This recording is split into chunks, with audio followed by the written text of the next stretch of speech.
Hello' everyone, আজিৰ দিনটো শুকান ৰুটিৰে আৰম্ভ কৰোঁ। হোটেলত যাই দুটা শুকান ৰুটি খালোঁ। তাৰপিছত আহিলোঁ দোকানত আহি চাওঁ এখন গেলেমাৰ এখন আহিল। গেলেমাৰখনৰ পামচাৰ আছিল, পামচাৰটো নাছিল, টিপটোৱে লাগাই টিপটোৰ অৱস্থা একদম বেয়া আছিল। তাৰপিছত খুৰীয়ে এখন ফৰ্ম ফিল আপ কৰিব দিল, KYC ফৰ্ম ফিল আপ কৰিলোঁ।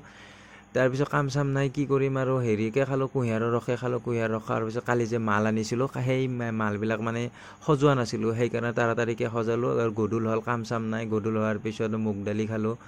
তাৰপিছত আহিলোঁ গেলামাল দোকানত, কাৰণ মানুহবোৰ আহিব না, গেলামাল বজাৰটো কৰিবই লাগিব। তাৰপিছত আহি পালোঁ ষ্টেচনত অহা পোৱাৰ লগে লগে আমাৰ বাইদেউক দেখা পালোঁ, আমাৰ এইটো বাইদেউ। তাৰপিছত আহিল আমাৰ নান্নু মুন্না, ইয়ে ৰাহা আমাৰ লগত নান্নু মুন্না।